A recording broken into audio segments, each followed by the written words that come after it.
Apa yang dilakukan Bos Chandra pada dirinya membuat sisi tergelap dari Kira pun muncul. Kira gak segan-segan menghancurkan, gak segan-segan mengadu domba antara Bos Chandra dengan Bos Marco. Kira membiarkan mereka berdua nih, mafia terbesar di kota ini saling bertempur cuy. Kira membocorkan informasi pada Bos Chandra dan begitu juga membocorkan informasi pada Bos Marco. Begitu juga dengan pelayan genjot paling gemes si Anita harus jadi korban cuy. Aduh kasihan banget. Bos Chandra pun mulai gusar. Kok bisa ya Marco tahu siapa anak buahnya? Kok bisa ya Marco tahu operasi yang dilakukan anak buahnya? Pasti ada yang gak beres. Sama salah satu orang kepercayaannya. Vino pun memberi saran untuk memanggil adiknya Bos Chandra yang lagi ada di Amerika. Tapi yang terjadi, percuma gue bayar lu orang. Luruslah. Mereka pun gak tinggal diam. Bos Chandra pun melakukan perlawanan dengan menumbangkan salah satu anak buahnya Bos Marco. Ardi pun makin diomelin sama komandannya. Ardi dianggap tidak becus mengurusi kasus narkoboy ini. Bagaimana nasib anak bangsa jika narkoboy terus membanjiri kota ini? Komandan polisi ini tahu betul nasib anak bangsa jadi taruhan jika Ardi gak bisa memberantas narkoboy cuy. Sudah banyak korban, ini karena kamu. Ya hajar dong. Ardinya lagi puyeng, adiknya Kira malah lagi berenang bareng si Arnold cuy. Mereka berdua makin lengket. Hal ini tuh ngebuat Kira jadi bete banget. Kira nih gak mau adiknya terlibat dalam lingkaran hitam yang dia jalani. Jangan berani macam-macam kamu. Kamu pikir saya buta? Ini peringatan keras buat kamu. Di sisi lain Pak Burhan diinterogasi oleh Bos Chandra. Pak Burhan tak kuasa untuk membocorkan kalau Kiralah yang jadi pengkhianat. Kalau Kiralah yang menjadi dalang dari kekacauan yang terjadi.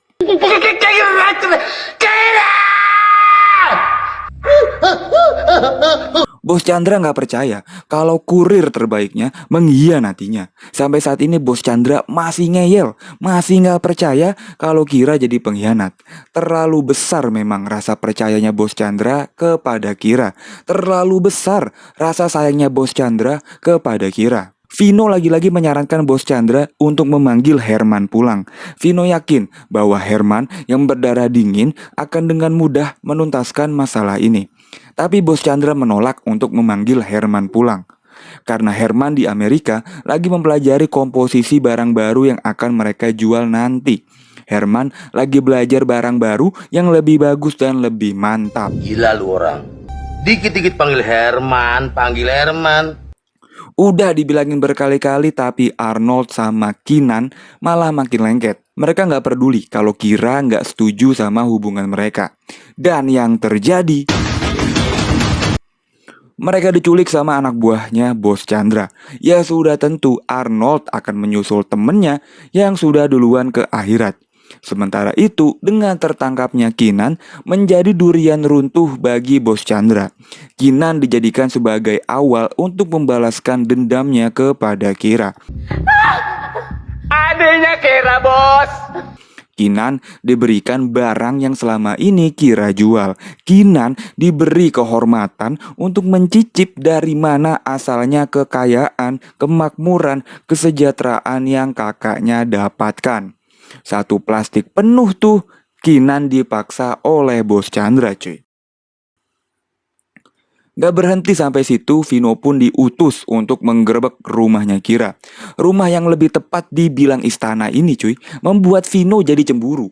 Seorang kurir yang baru bergabung udah menikmati hidup semewah ini. Perawat ibunya Kira yang gak bersalah pun harus jadi korban dari pembalasan dendamnya ini cuy. Kira pun pulang ke rumah melihat rumahnya bak kapal pecah. Semuanya berantakan. Kerja keras yang ia lakukan semuanya hancur. Semua uang yang Kira punya dirampas. Semua yang sudah ia kumpulkan hilang sekejap mata.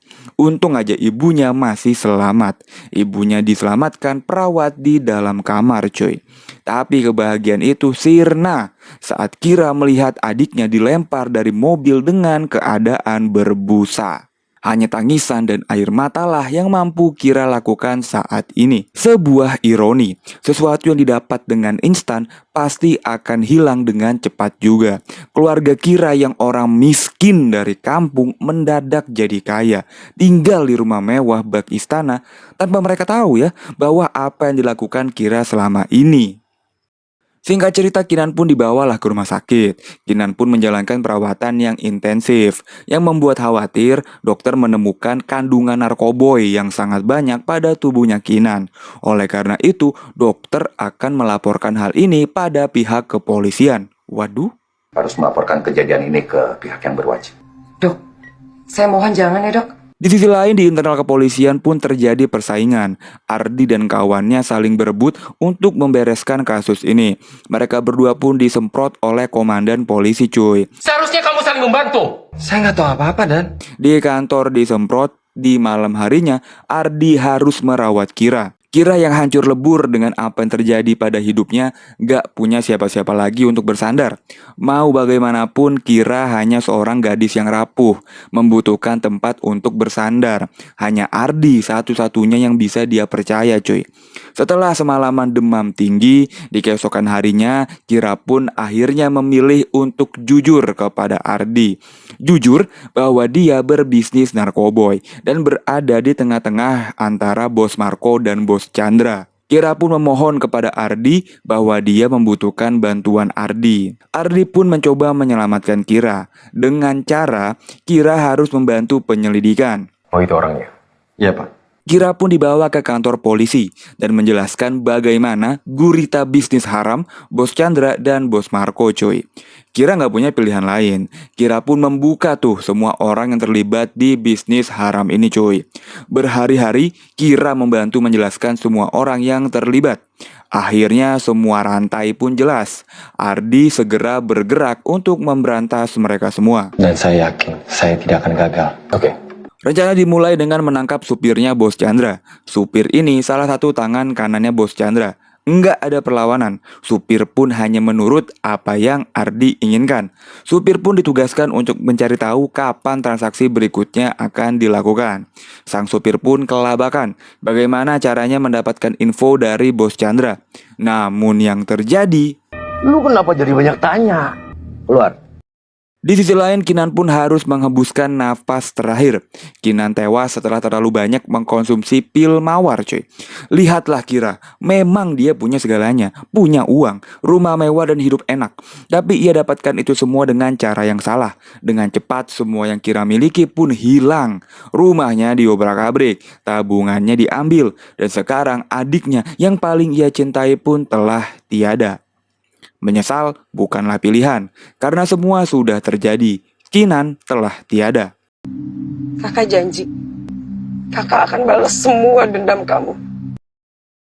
Singkat cerita, bos Chandra yang tengah bergerak terus dipantau oleh Ardi. Dengan menempatkan si supir jadi mata-mata ternyata tidak membantu. Supir malah gelagapan dan membuat bos Chandra semakin curiga. Apalagi ternyata si bapak tukang kopi ini berkhianat. Ternyata dia juga merupakan mata-mata yang ditaruh oleh bos Chandra. Gokil! Ardi pun kena semprot lagi dan lagi oleh komandan polisi. Dan ternyata ini adalah semprotan terakhir dari komandannya. Ardi diberhentikan dari kasus ini. Selanjutnya kasus ini akan ditangani oleh kepolisian yang lain. Ardi pun tahu kalau si bapak tukang kopi adalah pengkhianat. Bapak tukang kopi pun ditangkap oleh Ardi cuy. Di sisi lain, Kira yang sangat terpukul atas kematian adiknya malah menyerahkan diri dan mencari bos Chandra. Kira datang ke markasnya bos Chandra. Dengan lantang ia pun meneriaki bos Chandra. Ya ini sih nyari mati ya namanya. Lo nyari gua kan? Karena gua udah ada di sini. Kira pun cuma bisa pasrah digebuk sama Vino. Dan sampailah Pingsan, Bos. Kira pun dibangunkan dan ditantang oleh bos Chandra. Bukannya takut, Kira malah menantang balik bos Chandra. Kira mempermainkan mentalnya bos Chandra cuy. Bahwa bos Chandra tidak akan bisa mengalahkan Marco. Marco hanya nurut kepadanya. Lagi dan lagi, Kira berhasil membuat bos Chandra nih menjadi orang yang penurut. Bos Chandra yang terkenal garang, tiba-tiba menjadi imut di hadapannya Kira. Kira pun memberikan solusi pada bos Chandra dan bos Marco supaya bisa berbisnis seperti dulu lagi. Ya intinya mah berdamai gitu cuy. Lu pinter. Kira pun dilepaskan, ia pun dijemput sama bos Marco. Kira ini tuh bener-bener hebat ya. Bisa berada di tengah-tengah dua bos mafia besar. Gokil cuy, ini cewek cuy, asli dah. Chandra maupun Marco, mereka berdua nih sama-sama nurut apa yang dikatakan oleh Kira. Singkat cerita, Kira pun sedang mempersiapkan tempat pertemuan antara Marco dan Chandra di sebuah rumah mewah yang jadi arena untuk negosiasi nih antar dua bos mafia besar. Kira pun tak lupa mempersiapkan rencana terakhir dengan sebuah pistol yang dia simpan di bawah meja. Di sisi lain, Ardi masih nggak terima diberhentikan dari kasus ini. Dia dan timnya sudah menghabiskan waktu, tenaga, dan keringat, dan sedikit lagi ternyata harus dihentikan. Tapi Ardi nggak tinggal diam. Dia merasa ada yang janggal dengan Kira. Makanya Ardi minta tolong pada tim IT kepolisian untuk melacak keberadaan Kira. Nah, bahkan Ardi pun tahu apa yang lagi akan Kira rencanakan. Ardi pun tahu bahwa Kira akan mengadakan pertemuan bersama dua bos mafia besar. Sementara itu pertemuan akbar pun terhelat. Dua kubu, dua bandar, dua raksasa narkoboy di kota ini berkumpul di satu tempat. Dan Kira, seorang gadis kampung yang berhasil menaklukkan ibu kota, yang menjadi penengah, menjadi negosiator bagi mereka berdua. Dua laki-laki hebat bertekuk lutut pada sang gadis kampung. Marco, Chandra, saya mengumpulkan kalian di sini untuk menghentikan pertikaian. Setelah berjam-jam namun titik temu tidak terjadi cuy antara Chandra dan Marco. Mereka saling adu argumen, saling adu kekuatan. Kira pun bersiap-siap mencari pistol yang sudah ia sembunyikan. Namun yang terjadi... Lu cari apa? Lu cari ini. Hah? Ternyata Chandra sudah mengambil pistol itu cuy. Sambil ketawa ketiwi, Chandra langsung menghabisi Marco. Dan tiba-tiba polisi pun datang dan menggerebek mereka semua. Chandra pun kabur, Kira pun berlari mengejar Chandra. Chandra ini tuh memang sangat licin bagaikan belut. Namun akhirnya Kira pun berhasil membalaskan dendamnya pada Chandra. Nyawa harus dibayar dengan nyawa. Chandra pun menyusul Marco ke akhirat. Tidak ada rasa bersalah, namun rasa bahagia dan puas terpampang di mukanya Kira. Singkat cerita, pemakaman bos Chandra pun diadakan. Inilah adiknya bos Chandra yang bernama Herman. The real mafia, the real bos yang bengis, the real bos yang siap menghalalkan segala cara untuk berkuasa. Orang pertama yang ia habisi, ya Vino, sang ajudan yang gak becus kok bisa-bisanya Chandra bisa mati.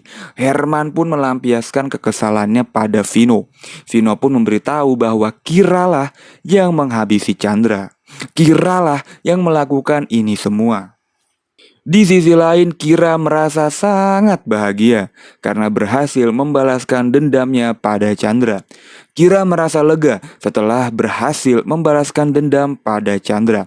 Saat ini Kira pun terserah pada Ardi jika ia ingin menjebloskannya ke penjara. Tapi jika Kira dijebloskan, Kira menitipkan ibunya pada Ardi. Akhirnya setelah semua selesai, Ardi pun diberikan jatah asupan bergizi yang lezat 4 sehat 5 sempurna oleh Kira cuy. Ahai. Ardi pun bangun pagi dengan senyum sumringah, berhasil mendapatkan sebuah goyangan dari Kira, sebuah goyangan dari gadis yang bisa menaklukkan dua bos mafia terbesar di kota ini. Luar biasa kamu Ardi. Tapi saat ia kembali pulang, Kira telah tiada. Ternyata Kira diculik oleh anak buahnya Herman, karena Herman menuntut balas dendam. Lu yang bunuh kakak gua, Chandra. Film pun selesai. Madame Rose 2024 adalah sebuah series yang berisi 6 episode. Semua episodenya sudah gua bahas cuy. Film yang diperankan oleh banyak artis terkenal ini mengisahkan kisah hidup Kira yang sangat tidak terduga. Kalau menurut kalian gimana cuy film ini? Tulis di kolom komentar ya. Tulis juga di kolom komentar kalau kalian suka dengan film yang bergenre seperti ini. Nanti gue bakal lebih sering mereview film-film yang seperti ini cuy.